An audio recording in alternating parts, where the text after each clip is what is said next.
National Hug a News Person Day. No joke, it is National Hug a News Person Day. So I provide gaming news every day. Doesn't that make me a news person? So how about a hug? Maybe? I'm just saying, maybe I could use a hug. I'm not saying I have to have a hug. Just saying maybe I could use one. I'm also saying the Daily Dope is in the air.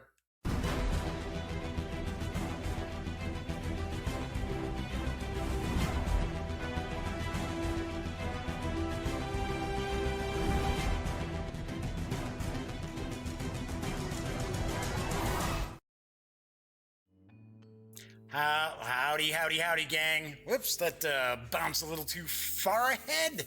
Started jumping right into the news items. Slow down, computer. Anyway, I am Jeff McAleer. I am your host here at the Daily Dope, as well as being the Grand Poobah of the GamingGang.com. It is Wargame Wednesday. Welcome aboard. Today is Wednesday, April 4th, 2018. So, got a pretty interesting show set up for us today. It really is National Hug a News Person Day. And I've already seen the Twitterverse just going nuts with far-right extremists and far-left extremists. And less I say, the better. But sort of like, don't be talking about news organizations when you're the sort of person who retweets things from, I don't know, like InfoWars. Come on. Anyway, on a sad note, I will point out that today is actually the 50th anniversary of Dr. Martin Luther King's assassination. Definitely not something I wanted to open the show with, because, that's not funny. There's nothing funny about it. But I do want to mention that it is the anniversary of the late Dr. King's assassination. I always thought there was something weird about that. Never thought it was just James Earl Ray operating alone. Just me. I'm not going wacky conspiracy theories, but the guy was dumber than a box of rocks. He was about as bright as a small appliance bulb. So for him to have been able to avoid capture for so long, something seems weird. Anyway, so as I mentioned, today is Wargame Wednesday. I'm going to do something a little bit different. Today I'm going to show off an old, out-of-print Avalon Hill game. It is Flight Leader, and we're going to take a peek at this. I'm going to kind of show it off a little bit and talk about the game a bit. It's been a long time since I played, probably late 1980s, but I do have this copy that I picked up on the secondary market. And to be honest, I don't think I actually opened this thing up since I bought it. And that was probably about 7 years ago. So we're going to take a peek. Because I do know Flight Leader is one of the easier Avalon Hill games to get your hands on at a fairly reasonable price on the secondary market. All right, so we've got quite a bit of news today. I've got 5 news pieces, so that's pretty cool. And first off, Greater Than Games is going to be releasing the final expansion for the Sentinels of the Multiverse card game this June. Yes, this is the slide that jumped ahead, popped up all of a sudden as I opened the show. Anyway, here is the dope on Sentinels of the Multiverse Oblivion. The heroes of Earth and beyond have fought against the effects of an unknown cosmic power for a long time, and each time they've managed to prevail. However, other realities and timelines have not been so fortunate. The goal of this cosmic entity's encroachment upon the multiverse has been the collapse of all realities and timelines into a singularity which will self-implode, leaving naught but Oblivion, the true heir to nothingness. Oblivion itself is manifested on Earth in this timeline to put an end to the pitiful resistance. If it succeeds, everything will be destroyed. However, if the heroes are able to stop Oblivion, the cracks which run through all realities will be repaired as the cosmic power that created them is destroyed, effectively cutting the timelines and realities off from each other. One way or another, the multiverse ends here. Sentinels of the Multiverse Oblivion will include 5 new heroes, 3 new villain decks, a mission deck, and more. The game is for 2 to 5 players, ages 8 and up, and plays in around 30 minutes. Of course, you will need the core game, I do believe, to play this expansion. And the expansion for Sentinels of the Multiverse will carry an MSRP of $34.95 when it arrives in June. I will point out that I have played Sentinels of the Multiverse when it originally came out, and thought it was alright. I had a few problems with it. My big issue that I had was there was a villain that, one of the villain decks, where if there were a few cards that came into play, if the villain had those in play, there was no way for the heroes to win. It was kind of a broken mechanic as far as these cards involving it. And so I gave it kind of a lackluster review. I thought it was okay, but that really brought it down. Now, I remember when Elliot was part of the gaming gang, he reviewed the first standalone expansion. I want to say it was Rook City, and they had actually addressed that kind of issue.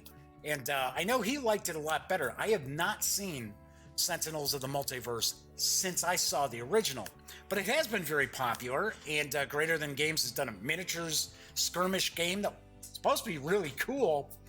And I'm kind of curious if they're just wrapping up this sort of kind of timeline, this storyline for the card game, or are they going to do a brand new kind of revamped card game, a la, say, what we're seeing with the brand new Thunderstone Quest?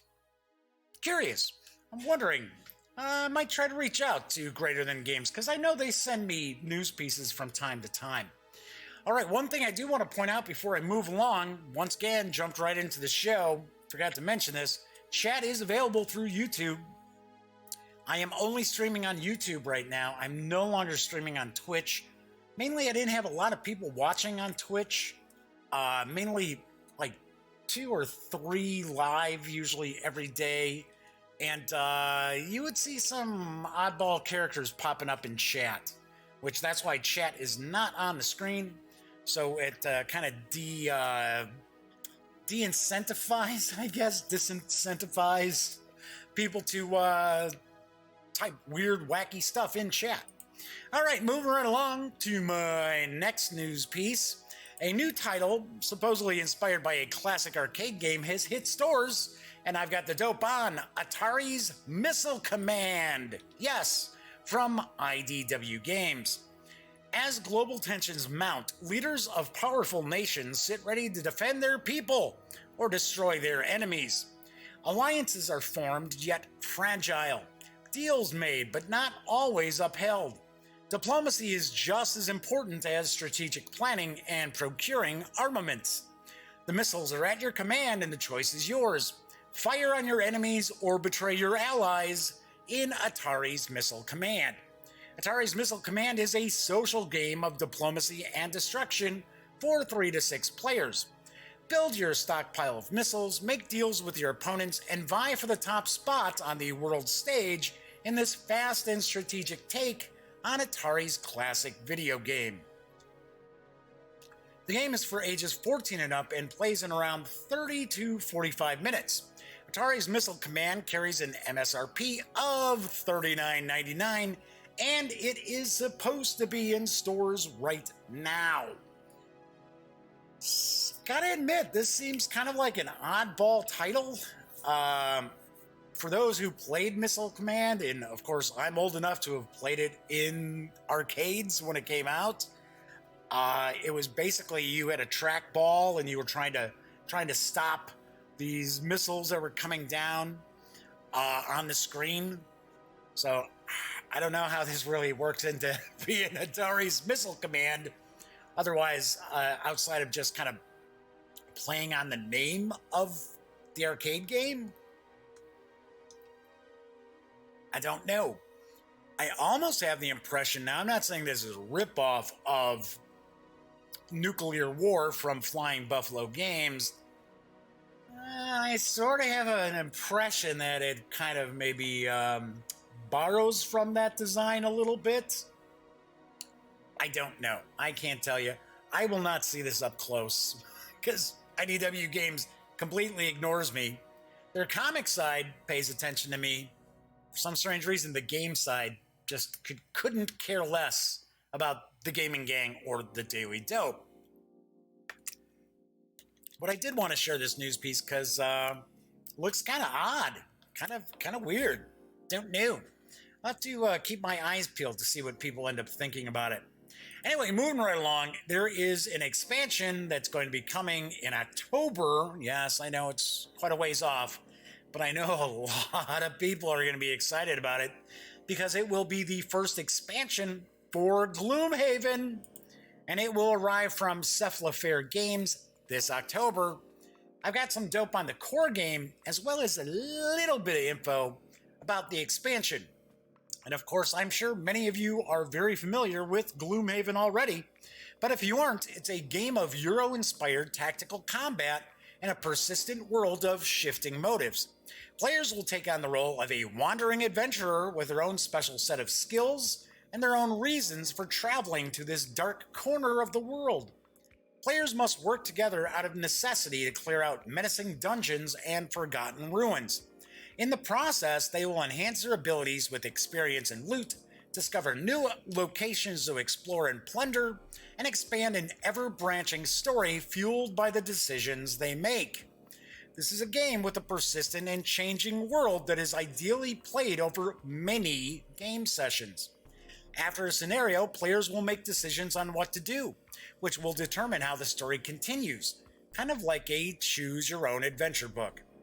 Playing through a scenario is a cooperative affair where players will fight against automated monsters using an innovative card system to determine the order of play and what a player does on their turn. Each turn, a player chooses 2 cards to play out of their hand. The number on the top card determines their initiative for the round. Each card also has a top and bottom power, and when it's a player's turn in the initiative order, they determine whether to use the top power of one card and the bottom power of the other, or vice versa. Players must be careful though, because over time they will permanently lose cards from their hands. If they take too long to clear a dungeon, they may end up exhausted and be forced to retreat. One thing of note that I know quite a few people have talked about is they sort of look at Gloomhaven as not being overly random, because a lot of Euro-style games aren't very random. But there is randomness. It's decks of cards. It's hands of cards. That's randomness. Anyway, the upcoming expansion, which is sort of a mini expansion, is going to be called Gloomhaven Forgotten Circles. And it is, as I mentioned, the first expansion for Gloomhaven. It features 20 new scenarios that take place after the events of the original campaign and involve one new character class, the Aether Diviner, and her attempts to prevent an approaching calamity. The accompanying scenario book breaks these scenarios up across multiple pages to create more dynamic and surprising encounters. The expansion also features 7 new monster types, including 3 new bosses and 14 new items for your characters. Gloomhaven Forgotten Circles, like the core game itself, is for 1 to 4 players ages 12 and up and plays in anywhere from 30 minutes to 2 hours. The expansion will carry an MSRP of $30 when it arrives this fall. Keeping in mind, from my understanding, Gloomhaven The Forgotten Circle is going to release at Essen. So, I should say Forgotten Circles is going to be released at Essen. So, that doesn't mean it's going to hit stores here in the US in October. It could be later than that. You could be looking at November, December, or possibly even into 2019. Just pointing that out. So I know a lot of people are really looking forward to this. Although I know, I guess there's supposedly some big, massive expansion that's kind of in the works. This is not it. All right, moving right along, Renegade Game Studios has a new release that's arriving next month, and it's going to take players to the Andes. Yes, that's right. Here's a bit of dope about Altiplano. I believe that's how you pronounce it. Fingers crossed. The inhabitants of the Altiplano, the high plateau between the eastern and western Andes, need to be creative to develop the scant vegetation and the available resources. By fishing at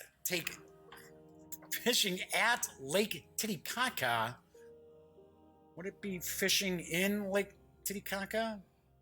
Mining ore in the mountains, breeding alpacas, and actively trading local goods, the inhabitants continually grow in wealth. That sentence makes absolutely no sense, and that is straight from their press release. Do not know what that's supposed to mean. Anyway, new production sites are built, orders are fulfilled, and goods are stored for hard times. And road construction should not be neglected either, as that is needed to speed up development. The inhabitant who best uses his potential, wouldn't it be his or her potential, will have the highest yield in the end. Altiplano is for 2 to 5 players, ages 12 and up, plays in an hour to 2 hours, and will carry an MSRP of $65 when it arrives on May 2nd. I have heard through the grapevine that this is a pretty interesting game. Very Euro-y, of course, and of course there's a farming aspect to it. A lot of sort of farming-ish games coming from Renegade Game Studio in the near future. I don't know what's up with that. But yes, I have heard some pretty good things about the game. So don't know. Everybody already knows Renegade Game Studios does not send me review stuff anyway. So moving right along. I gotta be honest, I think Renegade's gonna be one of those companies that I'm not gonna share news pieces about anymore. Now, I have received a couple of review copies from Renegade Game Studios, so I'm not saying that they've never given me anything, but it's kind of like twisting arms when I'm at a convention to try to get something from them. So, yeah, that's one of the reasons why I'm because they've got news out every week, and I always post their news stuff, always talk about their new stuff. They can't even be bothered to follow the gaming gang, let alone send along some review copies from time to time. So, yeah, I think this might be the last news piece from Renegade. Don't know. And no, I'm not crabby today. I'm just saying, I'll talk about this as soon as I'm done with the news. Finally, Troll Lord Games is offering a massive Castles and Crusades bundle on Drive-Thru RPG right now. And if you aren't familiar with C&C, not to be confused with Sea of C, as my friends and I always refer to Call of Cthulhu, or COC, as other people refer to Call of Cthulhu. C&C is a bit of an old-school Renaissance fantasy meets modern mechanics role-playing game. The bundle includes the player's handbook, 5 adventures that make up the C series, which I believe might be a campaign, as well as the 4 entries into the S series, which I believe is also a campaign, and lots more. Here's a bit of the dope on Castles and Crusades, just overall. The Die is Cast, a rules-light, adaptable game that has stood the test of time.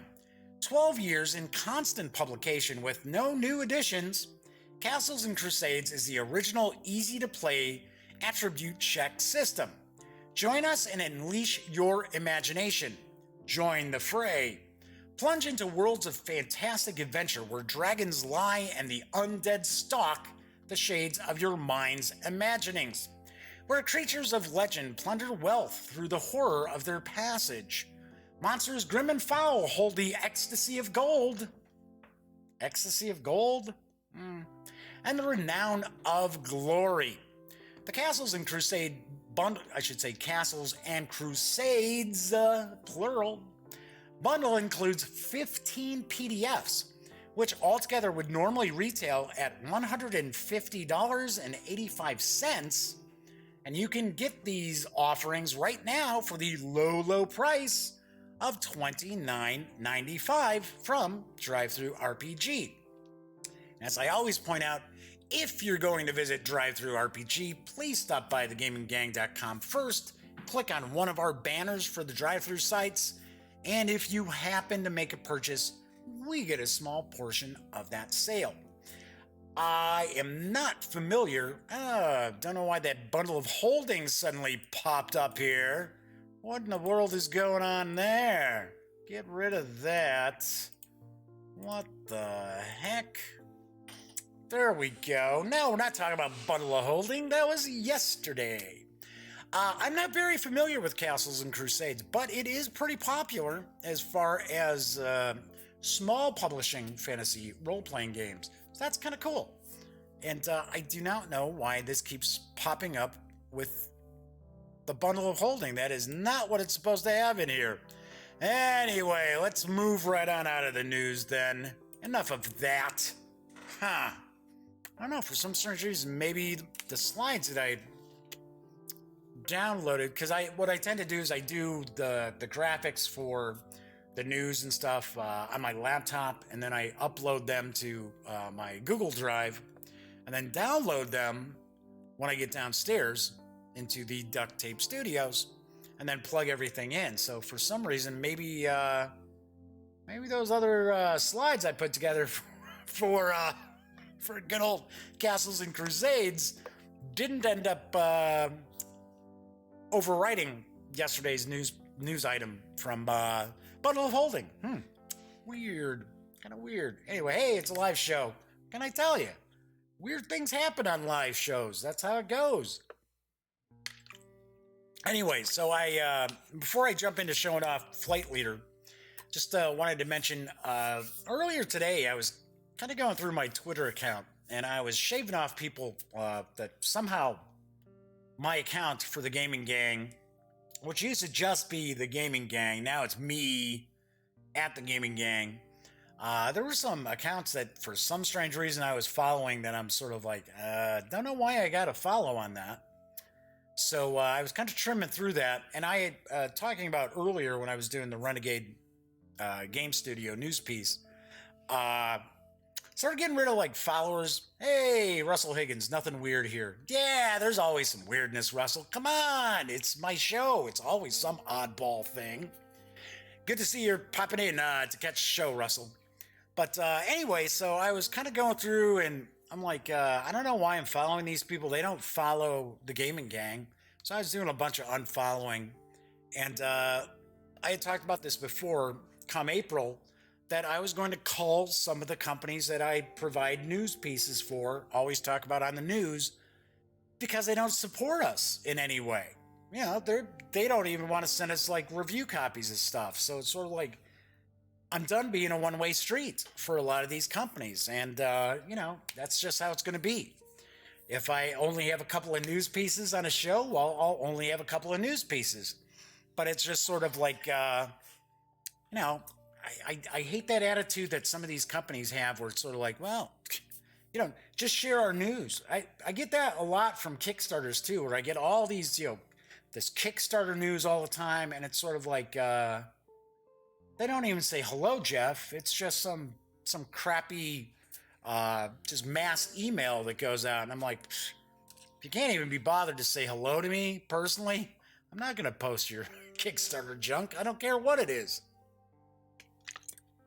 Anyway, so yeah, so you'll probably notice that there will be some companies that I will not talk about any longer on the Daily Dope, and I will not post news pieces about on thegaminggang.com. Just letting you know.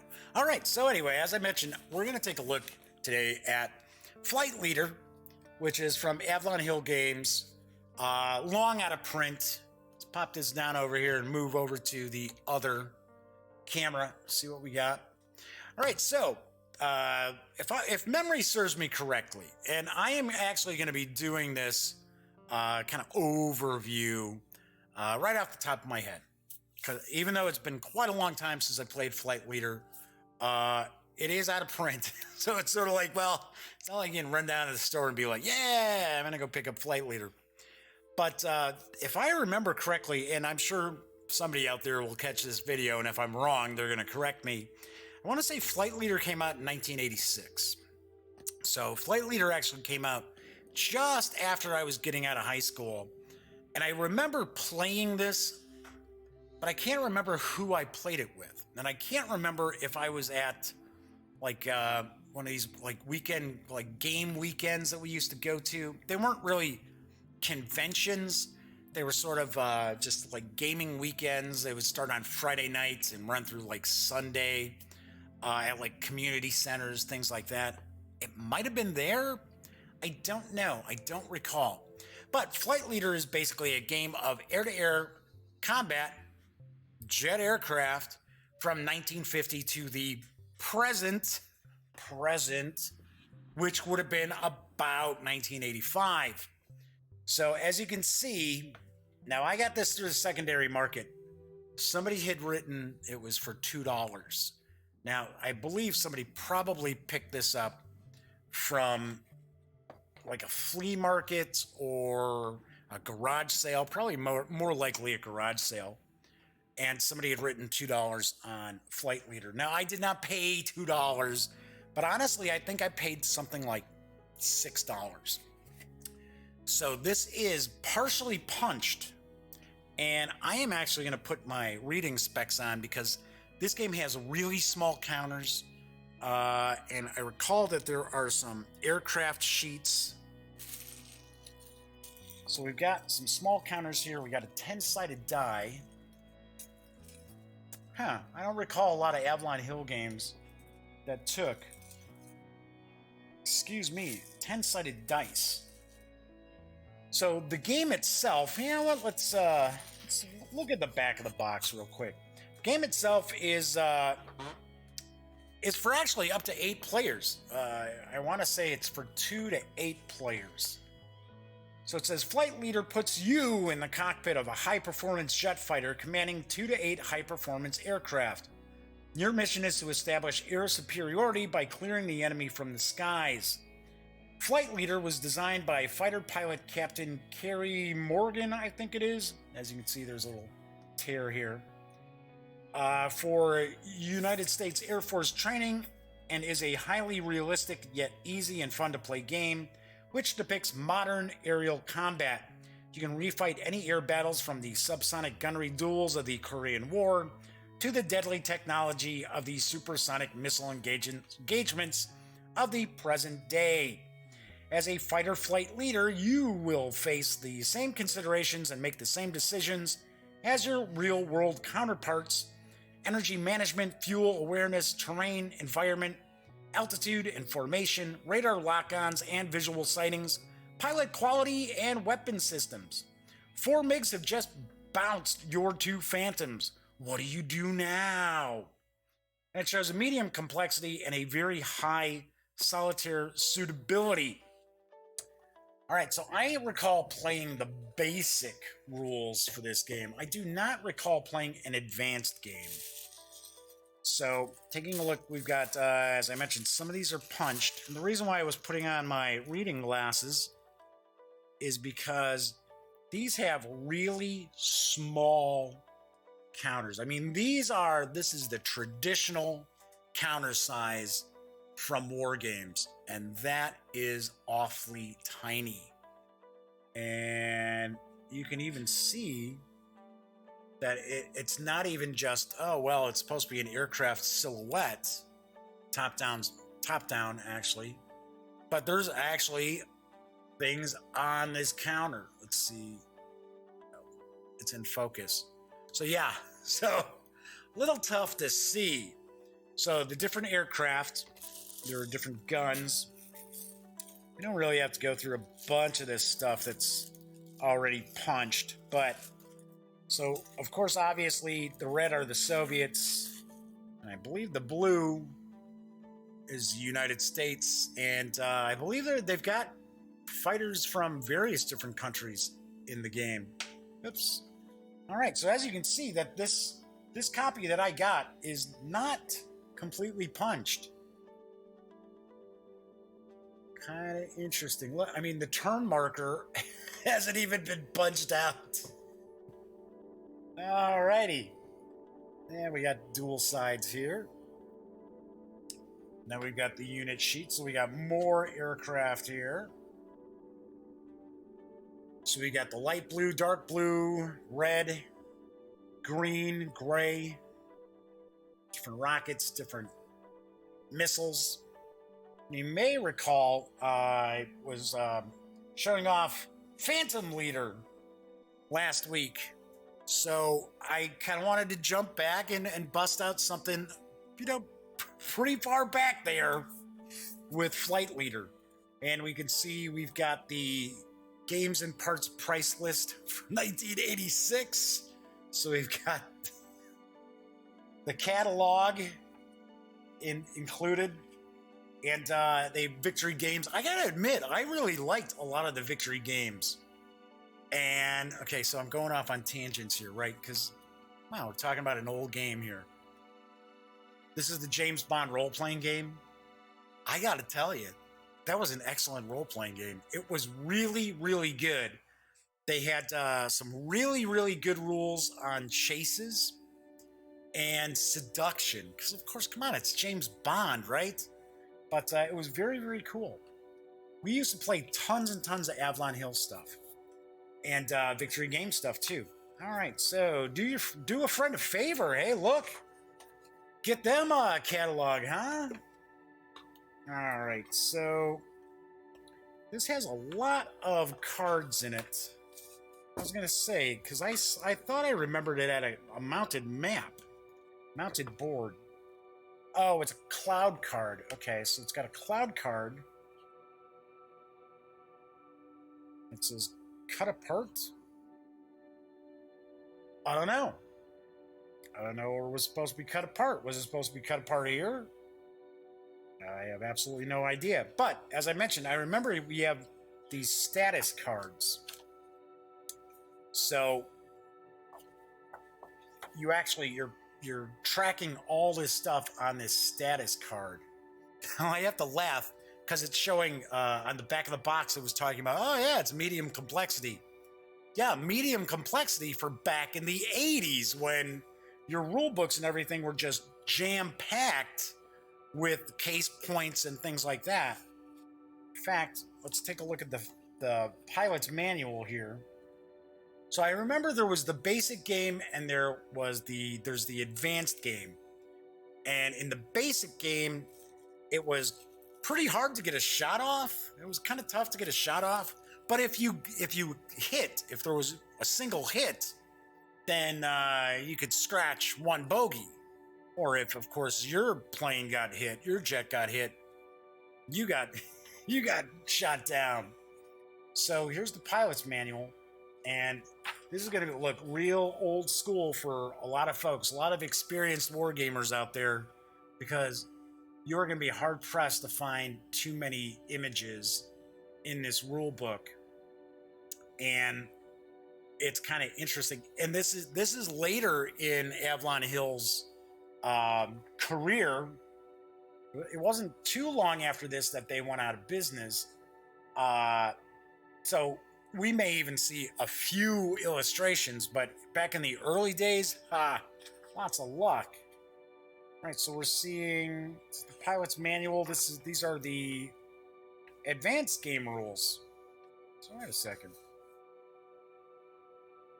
Ooh, did I not get? Like I said, I got this years ago. Yeah, it says stop. Do not read this until reading the basic game rules folder. Where's the basic game rules? I may not have them. Yeah, okay, so this is all the advanced stuff. All right, so we've got that. Got the status cards. Ah, there we go. Ha. I was going to say, what in the world? There we go. So these are the basic rules. So pretty simple. What do we got? 4 pages? Okay, but if we look at this, this is easily about as much information as you'll find nowadays on about 3 pages of, let's say, like a GMT game. Got very, very basic illustration up there. So it's showing game components, the map board, the playing pieces, the aircraft units. So it's talking about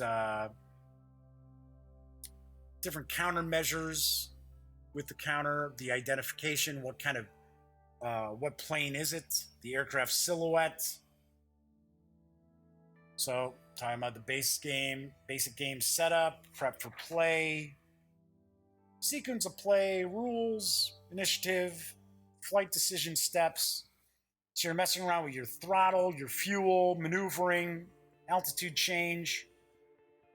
Looking at the basic game action steps.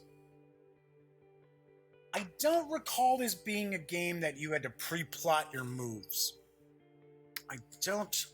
If I remember right, I think you basically had initiative, and the different pilots would actually go in order of initiative. Like I said, it's been decades since I played this game, so I might be way off base. So even though the basic game rules are only 4 pages, like I said, there's actually a lot of info and very small print font. But this was how all of the Avalon Hill games pretty much looked. It was all very small font.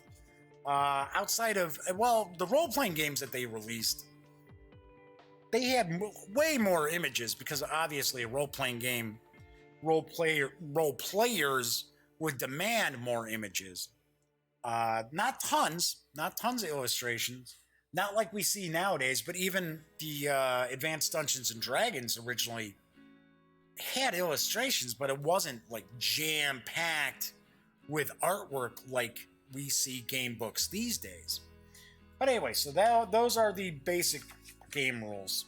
Then we got the pilot's manual, and this is where all the real life sort of mechanics came into play with this game. And as I mentioned before, I don't remember ever playing the advanced game. So we got the designer notes, setup and prep for play, general advanced game rules, the advanced game entry and initiative. Yeah, well, I guess maybe I did play the advanced game when they're talking about initiative. Contact phases. Yeah, because you needed to lock on to your target. The advanced game move phases. Optional rules. Bunch of optional rules. I think there's some campaign rules in here too. Combat options. Spotting options. Force compositions. Here we go. Now we start looking at all the different aircraft. So there's a lot of aircraft included in this. So we've got Navy and Marines. We got the U.S. Air Force. Those are the dark blue. Green aircraft are NATO, Western Europe. Gray are miscellaneous countries. Red are Soviet Union and China. It's talking about missile loads, national information lists, the scenarios. Oh, there we go. So we got quite a few different scenarios in here. So, first jet-to-jet air combat, Korea, November 8th, 1950. So, right there at the bottom. So quite a lot of different scenarios. And one of the reasons why I wanted to kind of show off Flight Leader was I recall it being a pretty good game. I honestly, I can't recall how suitable for solitaire it was, even though the box says it's really highly suitable for solitaire. I don't know. because, our attitudes and things like that have changed. I mean, because, honestly, if you want to be schizophrenic and be able to control two different sides in a fight, any game can be played solitaire. Any war game can. Then we got the pilot sheet. So pretty cool. Now we started looking at the status cards. So each of your aircraft, you would have this where you're tracking a bunch of different info like altitude, your speed, your fuel, your loadout. And these are all identical. I think there's 8 of them. 1, 2, 3, 4, 5, 6. Maybe I'm missing a couple because I thought it was for up to 8. And as you can see, it wasn't punched out completely. These haven't been separated either. So, yeah, okay. So that's 3, 4, 5, 6. Guess there's only 6, or did I have one more under here? Oh, well, whatever. No biggie. All right, and then we got the aircrew aid card. And there are 2 of these. All this info here. All the info here. So we got those. Now, one of the things I seem to recall, and we're going to have 2 game boards. I seem to recall the terrain on these maps was actually pretty good. Because, back in the day, and it's one of the knocks that I have with some war game companies these days, is, the maps are usually super bland, black and white, maybe a little bit of blue for rivers and stuff. But I seem to recall this had a pretty good, there we go, had a pretty cool high-level terrain. So there we go. Yeah, so pretty neat. Not that it affects anything. So, it's air-to-air combat. Now, one thing I do recall is it is strictly air-to-air combat, so there are no ground missions in Flight Leader. It is all air-to-air. So, as I mentioned, that is a lot different looking terrain on the map, or board, whatever you want to consider it. Then here we've got more of a, it's like more of an urban area all throughout down here. But as you can see, these hexes are pretty small. This is standard old school board here. Hex sizes and counter sizes as well. So anyway, all right. So the reason why I wanted to kind of show off Flight Leader is, as I mentioned, from my memory, okay? So from my memory, I recall this being a pretty good game. Of course, complexity level, we would bump up a little bit. Because complexity level from a mid-80s game compared to now in 2018, I would say you're going to bump the complexity up a little bit. Because people just, back in the day, as a wargamer, it wasn't that big a deal for you to, sit down and read through 50 pages of rules for a game, 75 pages of rules for a game. These days, no, nobody's going to do that. You'd have to be out of your mind. So, the reason why I wanted to show off Flight Leader is it is one of the easier games for you to get on the secondary market. And I don't know if it's just because Avalon Hill produced a lot of these, or just, I don't know, maybe they were found in a storehouse somewhere. But normally you can find Flight Leader on, let's say, for an example, let's say eBay. You can find Flight Leader on eBay unpunched in shrink for about $30. $30 to $40. Of course, then you got to pay your shipping. $30 to $40 for a pretty meaty air combat game even being from the 80s. And yes, of course, we saw that the counters aren't especially pretty. The map looks cool. I mean, I'll be the first to point out the map is very, very cool. But yes, the counters aren't exceptionally exciting looking. But you gotta point out, plenty of game companies today are still producing the same sort of looking counters. So can't really complain too much about that. So $30, $40 for an out-of-print game from Avalon Hill that is actually pretty good is a pretty good deal. And that's why I wanted to show this off today, show it off a little bit. Once again, I apologize. I don't remember too much about the game, but except that it was pretty good. Even the basic game was pretty decent. But yeah, so think about it. There's a lot of brand new war games that are coming out. $100, $120, $30, $40, not a bad deal. So anyway, I have an affinity for Avalon Hill. And, you know, I wasn't playing back when, like, Gettysburg was a big deal. Or, gosh, what was it? Tactics? I think it was Tactics. Because there was Tractics, which was the World War II miniatures rules. So I want to say I thought it was Tactics, and then there was Tactics 2. So I wasn't around like in the 60s playing Avalon Hill stuff. But I was playing like in the late 70s. Even before I got into high school, I had some Avalon Hill stuff. It was fantasy stuff, and honestly, couldn't make heads or tails out of it. I want to say I had Magic Realm. Magic Realm was one. But as I got into high school, we played a lot of other Avalon Hill stuff. I mentioned before we played Gunfighter, and we played Third Reich, and I think we played a little bit of Hitler's War, and Circus Maximus, which if you watch the show I've talked about before, that I seem to have had a more nostalgic view on that game.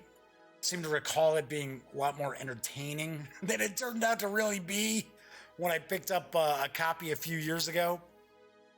So, but we used to play a lot of different Avalon Hill stuff. And I will admit, I have about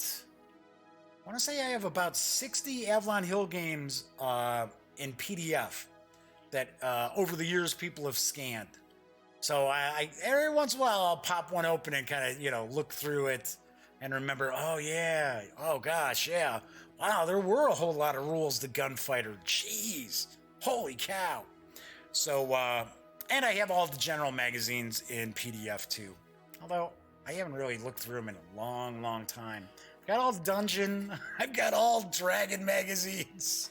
I've got a lot of old school. I used to read a lot of different worlds, which I want to say was the Chaosium House organ back in the day, back when Call of Cthulhu came out. So yes, I know. I'm rambling. It's a bunch of old stuff, and most people are like, what? I want to hear new things. You'd be surprised. Some of these older games are still pretty cool.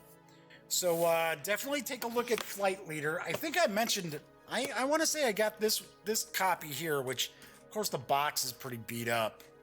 But I got this, I want to say it was about $8. So you can find cool deals on some of the Avalon Hill games out there. Dune is pretty impossible to find. That is a game that I do have the PDF of. But yeah, that was a really really well received game. And I want to say I don't think Avalon Hill printed a ton of copies of it. And of course, over the years we have heard one company or another company was going to they're going to release an updated version of it, and never comes to fruition. So anyway, a bit shorter show than usual, gang, but what can I tell you? We're not doing any reviews or anything. A couple of things I should mention before I wrap it up. So I got Shards of Infinity, the deck building game, in the mail yesterday from Ultra Pro and Stoneblade. I think it's Stoneblade Entertainment. So this arrived yesterday. I think on tomorrow's show, we're going to crack this open. And I'm going to do an unboxing. And we're going to check this out. And then, of course, I do want to mention on Friday, there will not be a show because I will be downtown Chicago covering C2E2 on the lakefront. So yes, tomorrow will be my Friday as far as the shows go. Anyway, when you're not watching The Daily Dope, be sure to go visit thegaminggang.com for all the latest in gaming news, reviews, comics, movies, TV. You know the drill. Get your geek on at thegaminggang.com. Once again, I'm Jeff McAleer. I will be back tomorrow. So until then, enjoy your hump day, and I'll see you then. Thanks for watching.